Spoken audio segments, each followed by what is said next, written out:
بسم اللہ الرحمن الرحیم۔ السلام علیکم۔ کیا آپ کو بھی کسی نے ہرٹ کیا ہے؟ کیا کوئی ایسا انسان ہے آپ کی لائف میں جس سے آپ نے بہت عزت دی، بہت محبت دی، اور اس انسان نے آج آپ کو انتہا کا ہرٹ کر کے رکھا ہوا ہے؟ کوئی ایسے رشتے، کسی بھی طرح کے رشتے، اکثر اوقات اس دنیا میں آپ تھوڑا سا ایک تجزیہ کریں، کوئی بھی ایسا رشتہ نہیں ہے جس سے لائف میں ایک بار شاید آپ مایوس نہ ہوئے ہوں۔ آپ اپنے ایون ماں باپ سے بھی ایک دفعہ مایوس ہوئے ہوں گے۔ ماں باپ ہمارے انسان ہی ہیں، کوئی فرشتہ تو نہیں ہے، لیکن ہمارے ماں باپ سے بھی کبھی کوئی نہ کوئی ایسی بات ہو گئی ہوگی آپ کے لیے جو کہ شاید آپ اس سے بھی اپسیٹ ہو گئے ہوں۔ تو اب اگلی بار آپ کو کوئی ہرٹ کرے تو سب سے پہلے آپ نے ایک کام کرنا ہے، اور پہلا کام آپ نے یہ کرنا ہے کہ دیکھنا ہے اس کا رشتہ آپ کے ساتھ کیا ہے۔ اگر تو وہ آپ کے ماں باپ ہیں تو آپ ان کو اللہ کی رضا کے لیے معاف کریں، اور ان کے لیے اور اپنے لیے ان کی محبت، باہمی محبت کے لیے دعا کریں، اور آپ کو ان کا فرما بردار بنانے کے لیے دعا کریں، صدقہ جاریہ بننے کے لیے دعا کریں، کیونکہ یہ ان دا اینڈ آپ کو ہی فائدہ دے گا، دنیا میں بھی اور آخرت میں بھی۔ یہ ایک ایسی چیز ہے کہ آپ دعا تو دوسرے کے لیے کریں کہ اس کو فائدہ پہنچے، لیکن آپ کو بھی اس کا ٹرپل فائدہ پہنچ رہا ہوگا۔ تو پہلے تو ہم نے رشتہ دیکھ لیا کہ ہمارا اس سے رشتہ کیا ہے، پھر اس کے بعد میں ان رشتوں کی بات کرنا چاہتی ہوں جو ہمارے بہن بھائی آ جاتے ہیں، ہمارے اسپاؤس یعنی میاں بیوی آ جاتے ہیں، اور اس کے بعد میں جن رشتوں کی بات کروں گی ہم بعد میں جائیں گے۔ ابھی ہم بہن بھائی کی بات کر لیتے ہیں۔ جب آپ کے بہن بھائی آپ کا دل دکھاتے ہیں تو تھوڑے سے ٹائم کے لیے ان کے ساتھ تھوڑا اچھے جو ان کے ساتھ وقت گزرے تھے ان کو یاد کر لیا کریں اور انہیں معاف کر دیا کریں۔ اور اگر آپ کے بہن بھائی انسانیت کی حد سے ہی گر گئے ہیں، جیسے آج کل ہم واقعات سنتے ہیں، تو آپ نے صرف یہ کرنا ہے کہ اس بات کو ریئلائز کریں 2 منٹ بیٹھ کے، بغیر جواب دینے سے پہلے، کہ یہ جو بندہ برا میرے ساتھ کر رہا ہے کیا اس میں اس کا فائدہ ہے یا میرا فائدہ ہے؟ آپ کے ساتھ جب کوئی بھی انسان برا کرے گا تو یہ بات ہمیشہ یاد رکھیں، اس انسان نے اپنی قبر میں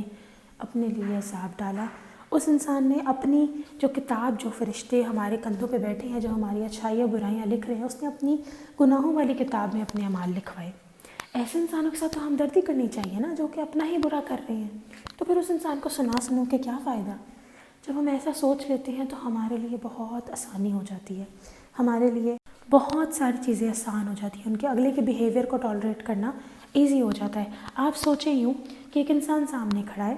وہ آپ سے بدتمیزی کر رہا ہے، آپ کو ہرٹفل باتیں بول رہا ہے، اور جو ہرٹفل بات وہ کہہ رہے ہیں اس کے ساتھ ساتھ، یا فزیکلی امیجن کریں کہ فزیکلی وہ بندہ یہ کر رہا ہے، ٹھیک ہے، امیجن کرنا ہے آپ نے کہ جو ہرٹفل بات وہ آپ کو کہہ رہے ہیں اس کے ساتھ ساتھ ہر ہرٹفل بات پہ وہ ایک ماچس کی تیلی جلاتے ہیں اور اپنے ہاتھ پہ آگ لگا لیتے ہیں۔ پھر ایک جو کوئی اور ہرٹفل بات کہتے ہیں، ماچس کی تیلی جلاتے ہیں، اپنے ہاتھ پہ آگ لگا لیتے ہیں۔ اپنے آپ کو ذرا امیجن کر کے دیکھیں اس فیز میں، کیا آپ کو اس پہ ترس نہیں آئے گا کہ یار تم کیا کر رہے ہو، تم اپنے آپ کو آگ لگائی جا رہے ہو؟ یہ تو بعد میں بات آپ کو آئے گی نا، پہلا ریئیکشن تو یہی آئے گا نا آپ کا فرسٹ ٹائم کہ یار تم اپنے آپ کو آگ لگا رہے ہو۔ تو بالکل یہی حساب ہے اس انسان کا۔ آپ کو نظر نہیں آ رہا ہوتا کہ وہ انسان آپ کے ساتھ جو برا کر رہا ہے اس کے پیچھے کیا چل رہا ہے، پر در حقیقت اس انسان کو وہ اپنے لیے میزریبل لائف، دنیا اور آخرت دونوں میں جو ہے وہ بنا رہا ہے اپنے لیے۔ کچھ لوگ تو بہت لکی ہوتے ہیں، اس دنیا میں ہی توبہ کر لیتے ہیں، اس انسان سے معافی مانگ لیتے ہیں جن کے ساتھ انہوں نے برا کیا ہوتا ہے، تو اللہ تعالیٰ ان کے لیے آسانیاں کرتا ہے۔ کچھ لوگ ایسے بھی ہوتے ہیں جو کہ دنیا میں ہم کو ہدایت مل جاتی ہے، ایسے لوگوں کے لیے تو میں یہی اس لیے کہوں گی کہ دعا کریں ہدایت ملے نا، ٹھیک ہے۔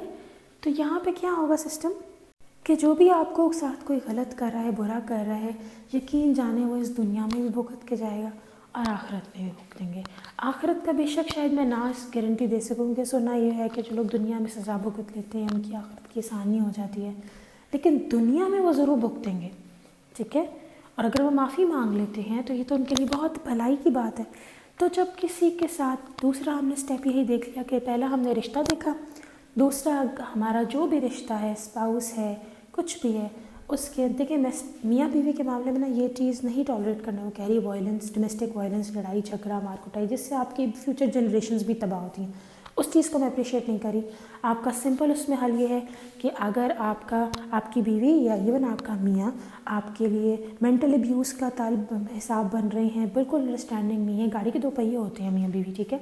مار کٹائی ہے یعنی ڈومیسٹک ابیوز جسے کہتے ہیں، تو یہ ایسے رشتوں کو ٹالریٹ نہیں کرنا چاہیے۔ یہ آپ کے بچوں کو احساس کمتری میں ڈالیں گے، ان لوگوں کو ایسے گھٹیا انوائرمنٹ ملے گا اس میں کانفیڈنس لوز ہوگا، سینسٹیو ہو جائیں گے، اور آپ کے بچے ہی تباہ ہوں گے۔ اس کیس میں ایسے رشتوں کو ٹالریٹ کرنے کی بات نہیں میں کری، میں ان